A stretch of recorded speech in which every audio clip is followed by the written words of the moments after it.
Bon, d'abord, il faut changer complètement l'image que vous pouvez avoir de la Libye, parce qu'au cours des dernières années, les années qui ont précédé la guerre, il y a eu toutes sortes de propagandes qui ont été faites pour diaboliser ce pays, et particulièrement pour diaboliser un de ses dirigeants, Kadhafi. En tout premier lieu, ici c'est une démocratie participative, un petit peu, ça se rapproche du modèle suisse sur le mode politique. Ça n'a rien à voir avec une dictature, et c'est éminemment plus démocratique que des régimes comme celui que nous avons en France, pour une simple et bonne raison, c'est si on se donne un critère de participation populaire aux décisions, voilà, il y a des systèmes d'assemblée délibérative partout, et dans le pays, sur 3,5 millions d'adultes, il y a régulièrement, participant aux débats politiques, aux décisions à prendre, on compte qu'il y a environ 600 000 personnes qui participent à ça. Alors qu'en France, les gens qui participent aux délibérations, c'est-à-dire en fait les dirigeants des partis politiques et des syndicats, c'est une goutte d'eau dans la population française. Les Français, ils ont le droit de dire leurs mots à l'occasion des élections, puis après, ils n'ont plus rien à dire. En France, ce qui fonctionne bien, c'est tout le système des conseils municipaux. Là, il y a une vraie participation populaire. Mais au-delà, quand on arrive à la discussion des lois, de la politique générale, tout le monde est exclu de ce débat, sauf, voilà, on élit le président de la République et les députés, puis c'est tout. Donc, je pense que ce pays est beaucoup plus démocratique dans son fonctionnement que le nôtre. Et ça a une conséquence aussi, c'est que ce pays sera mieux défendu que le nôtre s'il était attaqué. Parce que comme les gens sont responsabilisés, eh bien, ils sauront se battre. Et là, d'ores et déjà, il y a une distribution de fusils mitrailleurs et de munitions à toute la population. Les quartiers sont organisés par blocs d'immeubles. Donc, toutes les semaines, on pointe pour voir que tout le monde a bien ses armes, que les munitions fonctionnent. Et il y a un système qui est prévu pour continuer à distribuer les munitions au cas d'une attaque au sol. Donc, c'est quand même une population soudée, motivée et capable de se battre. Alors, tout ce qu'on a raconté sur les crimes commis par Kadhafi à Benghazi, donc là, strictement rien n'est corroboré. Strictement rien n'est corroboré. Ça ne veut pas dire que ce soit faux, ça veut dire qu'on n'en sait rien. Même le procureur Moreno Ocampo de la Cour pénale internationale est obligé d'admettre aujourd'hui qu'éventuellement il y aurait eu quelque chose comme 200 morts à Benghazi au début des événements, là, le 17 février, alors que quand on a discuté au Conseil de sécurité, on a prétendu que Kadhafi avait tué 6000 personnes. Donc là, on est descendu de 6000 à environ 200, et je pense que si on continue, il ne restera personne. Dans cette propagande, des Libyens eux-mêmes ont cru ce qu'on leur racontait. Ça, et il y a des gens qui ont essayé de rejoindre les rangs de la rébellion parce qu'ils pensaient que voilà, tout d'un coup, Kadhafi avait pété les plombs et faisait n'importe quoi. Et depuis quelques jours, on voit des groupes de rebelles en dehors des combats, des groupes de rebelles qui viennent se rendre spontanément. Et les gens disent, voilà, nous on s'est battus, là les 3 premiers mois, on s'est battus parce qu'on pensait que Kadhafi avait fait telle et telle chose. En fait, on se rend compte qu'il n'a jamais fait ça. Et par contre, on voit les crimes qui sont commis du côté de la coalition et on veut arrêter ça. Donc, il y a un effritement du dispositif militaire de l'insurrection. Mais il y a maintenant énormément de troupes au sol de la coalition. La France a déployé le commandement des opérations spéciales ici, en violation complète de la résolution des Nations Unies. Et la France amène ici des armes. Donc la France a notamment amené 2 avions d'armes qui se sont posés dans le Fezzan. Je donnerai par la suite, je suis en train de réunir les documents sur même les numéros des avions, tout ça. De même, ils ont amené des armes par voie maritime. C'est pour ça que l'OTAN a bombardé la flotte de Kadhafi, parce que la flotte de Kadhafi ne menaçait personne, mais elle essayait d'empêcher l'approvisionnement en armes des commandos qui ont été infiltrés dans le pays. Ensuite, quand du côté rebelle, la Cyrénaïque, pour provoquer les troubles, ils ont infiltré des éléments d'Al-Qaïda.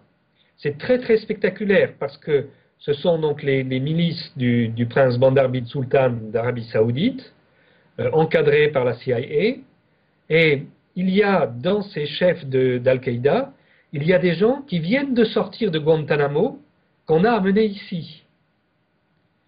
Et donc ils les ont utilisés d'abord pour faire des massacres qu'ils ont imputés à Kadhafi, mais après ces gens se sont installés. Et par exemple à Dera, une ville là de Cyrénaïque, ils ont proclamé un émirat islamique. Comme la même chose qui s'était passée en Irak et en Afghanistan, en Bosnie et en Tchétchénie. Donc ils ont proclamé un émirat islamique. Et là, il y a eu des exactions absolument horribles, des choses effroyables, des choses abominables. Je vais essayer de vous envoyer des vidéos de ce qui s'est passé là-bas. C'est insensé. Et c'est ça qui fait qu'il y a un retournement de la population de Cyrénaïque. Parce qu'ils veulent absolument se débarrasser de ces fous furieux qu'on a amenés là. Donc, alors après, il faudra expliquer comment des gens peuvent commettre ces crimes, qui sont ces gens, etc. Mais comment sont entraînés ces groupes d'Al-Qaïda, les drogues qu'on leur donne et tout ça. Mais c'est vraiment les crimes les plus atroces qu'on puisse trouver. Alors même si ce sont des petits groupes, hein, ce ne sont pas des crimes de masse, ce sont des petits groupes, mais c'est extrêmement spectaculaire. Hein. C'est fait pour terroriser la population. Et ça réussit.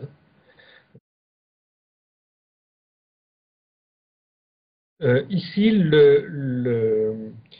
l'enracinement de la République dans la population, il est très très très important. Et ce pays est un pays très pacifique. Quand on discute avec les gens, on se rend compte que jusqu'au 17 février, jusqu'au début de cette affaire, dans ce pays, personne ne craint la police. C'est même un peu des je m'en foutistes souvent. Hein. Il y a un niveau de vie très élevé. Je crois que c'est le 55e pays dans l'indice de développement humain de l'ONU, alors qu'avant Kadhafi, c'était un pays très pauvre. Bon, maintenant, pour donner un exemple, tout le monde a sa voiture ici. Alors, c'est tellement que tout le monde a sa voiture qu'ils ont progressivement arrêté les transports en commun parce que tout le monde a la voiture. Et là, ça devient terrible puisque la capacité de raffinage est limitée. Donc, il y a une pénurie d'essence maintenant dans le pays. Et l'OTAN, en violation de tous les traités internationaux, empêche l'approvisionnement en essence raffinée. Donc, devant les stations-service, les gens, quand leur voiture va tomber en panne, ils amènent la voiture devant la station-service. Ça fait des queues sur des centaines de mètres, voire 2-3 kilomètres, où les voitures sont arrêtées. Et on attend qu'un camion des camions d'approvisionnement arrive, et à ce moment-là, on va remplir les voitures. Les gens sont très disciplinés, hein, ça se passe très très bien. Mais le problème, c'est le début de pénurie dans tout un tas de domaines. Voilà. Donc l'essence, c'est très visible, mais il y a des pénuries sur beaucoup d'autres produits.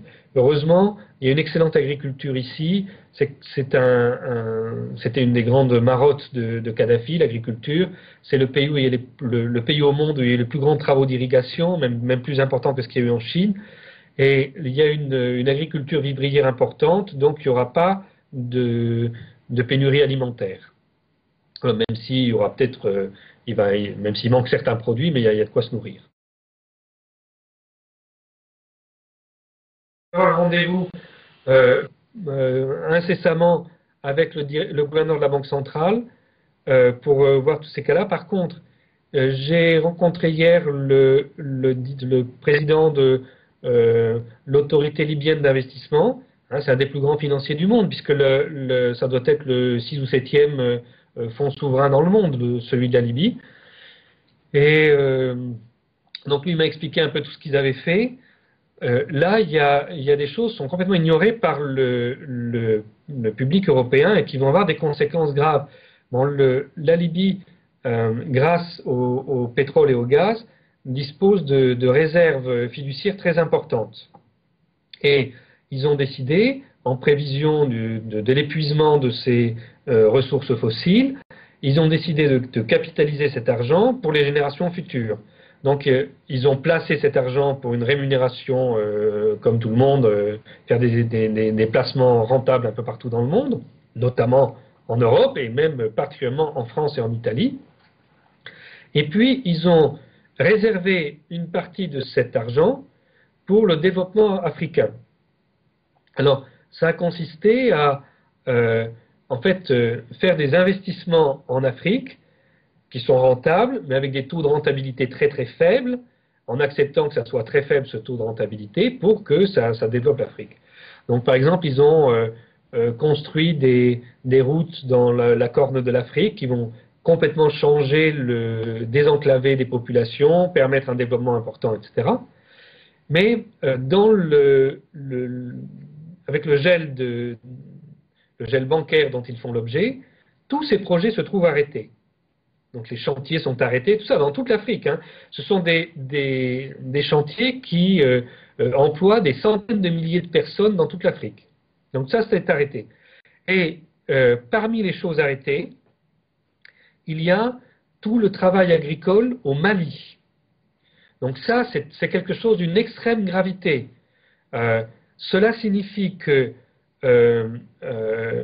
toute l'agriculture malienne est en train de s'interrompre au niveau des semences, de tout ça. Donc, à moyen terme, il va y avoir une terrible pénurie alimentaire au Mali, à moyen terme. Si le blocage des fonds libyens continue, on peut s'attendre, dans 3-4 mois, il va y avoir un début une sous-alimentation très importante. Le terme de famine est peut-être excessif, mais une sous-alimentation très importante de la population malienne. Donc des déplacements de population, les gens vont chercher à se nourrir. Et on sait que le Mali, c'est la première source d'immigration illégale en France. Hein, mais là, il faut s'attendre à ce que c'est pas comme les quelques dizaines de milliers de Tunisiens qui ont cherché à immigrer en France au cours après la révolution tunisienne. Là, il faut s'attendre à des déplacements importants de populations maliennes qui vont essayer d'aller vers des endroits où ils peuvent se nourrir. Hein. Donc ça aura des effets aussi sur l'économie européenne, indirects. Je répète ce que j'ai dit, écrit 25 fois déjà, que l'attaque de la Libye, elle a été annoncée par John Bolton en 2002. Il expliquait qu'on attaquerait en même temps la Libye et la Syrie, nous assistons à la déstabilisation des deux pays en même temps. Et la mise en œuvre de ce plan a été confiée à la France et la Grande-Bretagne, et les opérations militaires ici ont fait l'objet d'un traité entre la France et la Grande-Bretagne le 2 novembre 2010, alors que les événements à Benghazi n'ont eu lieu que le 17 février 2011. Donc il est très clair que cette guerre n'a aucun rapport avec les prétextes qui ont été utilisés pour la déclencher. Ce qu'ils ont fait là, c'est que le projet de remodelage du Moyen-Orient élargi, hein, qu'avaient poussé les néoconservateurs à l'époque de George Bush, ce projet vient d'être étendu à l'Afrique. Donc ils vont faire deux choses. D'une part, ils vont créer deux grandes zones qu'ils vont... à la fois on va fragmenter tous les États, comme on voulait faire au Proche-Orient, on va fragmenter tous les États, mais en même temps, on va les constituer par zone pour pouvoir les contrôler avec chaque fois un pays qui va jouer le rôle de garde-chiourme de la zone.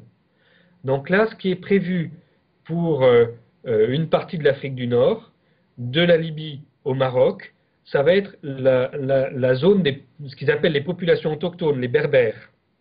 Donc ils jouent la carte berbère contre arabe. Et là, c'est pour ça que le mois dernier, alors que personne ne lui avait rien demandé, le roi du Maroc a tout d'un coup dit « Vous voulez la démocratie, vous ne l'aurez pas, mais à la place, je déclare que le berbère est langue officielle du Maroc. » C'est dans ce cadre-là. Et puis, euh, l'Ouest africain, là, ils vont essayer de reconstituer une grande zone comme l'ancien empire du Mali, avec comme tête la Côte d'Ivoire. C'est pour ça qu'ils ont fait l'opération en Côte d'Ivoire, où ils ont installé les putschistes au pouvoir, hein, les anciens putschistes au pouvoir. Bon. Donc c'est vraiment les grandes manœuvres ont commencé dans cette région. Bon, dans toutes les guerres, ce qu'on voit est toujours horrible. Dans toutes les guerres, il y a beaucoup de civils qui meurent, et si des fois on habite à côté d'une cible militaire, il y a une bombe qui explose, et puis les gens qui sont à côté sont tués, ou quand on utilise les missiles ciblés, vous savez qu'il y a environ un missile sur 10 dont on perd le contrôle. Donc il y en a un sur 10 qui tombe au hasard et qui tue n'importe qui. Ça fait beaucoup de bavures, mais bon, c'est la loi de la guerre, hein. Mais là, l'OTAN a décidé de faire quelque chose pour moi, qui remet en cause les bases mêmes de notre civilisation. C'est-à-dire que maintenant, il cible les familles des dirigeants politiques et militaires. Et alors, c'est très impressionnant. J'ai visité les maisons de plusieurs dirigeants qui ont été bombardées. Les missiles sont dirigés sur la chambre à coucher des enfants. Ils sont pointés sur les chambres à coucher des enfants. Il s'agit de massacrer les familles, comme la mafia en Calabre fait on massacre la famille pour intimider quelqu'un. Là, on tue les enfants des dirigeants. Donc ça n'a rien à voir avec des bavures, des pertes collatérales, de tout ce qu'on veut. Ce sont des meurtres prémédités. Voilà. Donc je ne sais pas ce que c'est qui à l'état-major décide ce genre de choses, mais la civilisation européenne, elle s'est développée au moins dans les 7 derniers siècles avec tout un effort de philosophes, de théologiens, d'intellectuels de toutes sortes pour que ce genre de choses, ça ne se fasse pas. C'est considéré comme la chose la plus abjecte chez nous. Eh bien, il y a des gens à l'état-major de l'OTAN qui planifient ces frappes. Voilà. Seulement, je pense que l'OTAN ne va pas faire d'opération au sol, même si là, le Congrès des États-Unis a donné le feu vert pour ça. Je pense qu'ils ne vont pas le faire parce que s'ils le font, c'est une guerre coloniale comme la guerre d'Algérie là qui s'annonce, hein. C'est quelque chose qui n'a pas d'issue militaire, hein. C'est impossible parce que c'est vraiment une population armée qui fait bloc. Et en plus, on va voir autre chose, hein, c'est que s'il y a des opérations au sol, la Libye ici ayant aidé au développement de toutes sortes de pays africains et à leur émancipation politique, on va voir des combattants africains d'Afrique noire venir de partout pour se joindre au combat. Donc c'est